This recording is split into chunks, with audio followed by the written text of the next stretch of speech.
मिलिए सुषमा से। सीथमरी की एक छोटी सी गली में बड़ी हुई थी, ना डिग्री ना इंग्लिश, सिर्फ एक जिम्मेदारी, घर चलना। माँ बीमार थी, बाबा का ठेला बंद हो चुका था। जब कुछ समझ नहीं आया उसने क्लब में नाचना शुरू किया। लोग कहते द चीप है, पर उसने कहा मैं नाच रही हूँ, झुक नहीं। एक रात किसी ने चिकनी चमेली पे उसका वीडियो डाला, 24 घंटे में वायरल। जिस पर कल तक थुके जा रहे थे, आज उसी पे इंडिया रील्स बना रहा था। फिर एक ईमेल आई अमेरिका से। सुषमा ने सर उठा के कहा नाचूंगी, पर सिर्फ भारतीय गानों पे। आज वो न्यूयॉर्क के स्टेज पे नाचती है और हर ठुमके में सीथमरी का संस्कार होता है। ग्रैमी फाउंडेशन ने उससे दिया दादी माँ स्पिरिट अवार्ड। आंखों से आंसू और दिल से सिर्फ इतना, मैं सीथमरी की सुषमा थी, अमेरिका की शकीरा हूँ, लेकिन पहचान अब भी मिट्टी से जुड़ी है। जिंदगी ने निचोड़ा, मैंने झूम के जीना सीख लिया।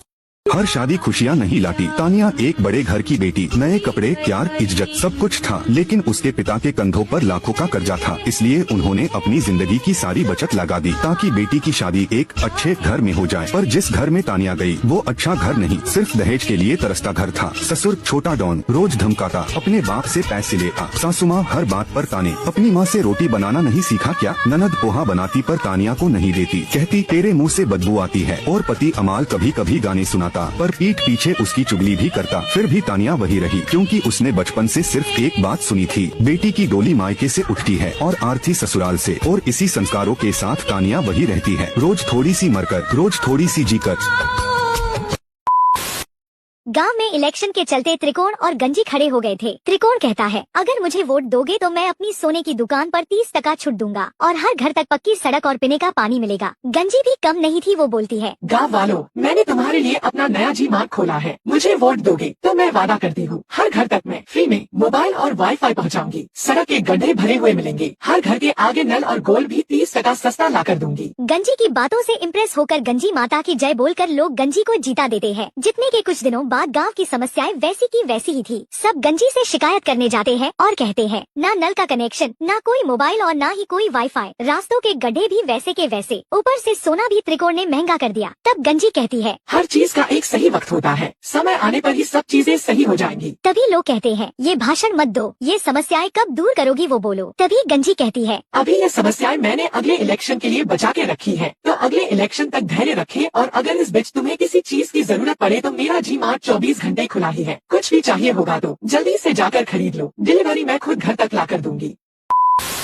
एक राजा रानी में बहुत प्रेम था, लेकिन दोनों की कोई संतान नहीं थी, इसलिए दोनों बहुत दुखी रहते थे। अचानक एक दिन रानी की मौत हो जाती है। अब उसे जलाने के लिए सब ले जा रहे थे कि तभी गंजी ये सब देख लेती है और वो उड़ते हुए जाकर उसके शरीर में प्रवेश कर जाती है। रानी उठ जाती है, सब चौंक जाते हैं, लेकिन राजा बहुत खुश होता है। अब गंजी उस रानी के शरीर में रहकर अपना जीवन बिता रही थी। इधर बिरजू गंजी को बहुत ढूंढता है और ढूंढते हुए एक तांत्रिक के पास आता है। इधर गंजी को रानी के शरीर में 1 साल गुजर जाता है और अब रानी पेट से थी। इधर तांत्रिक अपने जादुई गोले से गंजी का पता लगा लेता है। बिरजू तांत्रिक को उसे कैद करने को कहता है। तब तांत्रिक अपने जादू से एक मैजिकल गोला बनाता है और उसे गंजी को लाने के लिए छोड़ देता है। इधर रानी को पुत्र की प्राप्ति हो जाती है और जैसे ही पुत्र हो जाता है गंजी उसके शरीर को छोड़ देती है और उड़ने लगती है। लेकिन तभी तांत्रिक का गोला आकर गंजी को जकड़ लेता है और उसे पकड़कर तांत्रिक के पास लाता है। बिरजू बहुत गुस्से में था, वो तांत्रिक से कहता है इसे किसी बोतल में डालकर हमेशा के लिए समंदर में फेंक दो। ऐसा मैंने क्या किया है जो तुम मुझे इस समंदर में फेंकना चाहते हो? तुमने बहुत बड़ा कांड किया है, अपनी लाज शर्म छोड़ कर आए हो। अगर तुम में इतनी पावर थी कि तुम किसी के शरीर में जा सकते हो, तो ये भी पावर होगी कि उसी रानी की आत्मा को बुला लाती और उसी के शरीर में प्रवेश कराती। लेकिन तुम्हें तो मजे करने थे, तो खुद ही उसके शरीर में जाकर बैठ गई। उस रानी की आत्मा पहले ही अपनी यात्रा पर निकल चुकी थी, इसलिए उस आत्मा की यात्रा को कोई भी रोक नहीं सकता था। इसलिए उनके राज्य को एक वंश मिले, इसलिए मैं खुद उसके शरीर में गई। प्रवेश किया सो किया, लेकिन माँ बनने की क्या जरूरत थी? अब तुम पवित्र नहीं रही। वो शरीर तो रानी का था और मेरी नजर में वो बस एक वस्त्र बदलने जैसा अनुभव था। मेरा मकसद पवित्र था, बस इस राज्य को एक योग्य वंश देना चाहती थी। तब बिरजू भी शांत हो जाता है।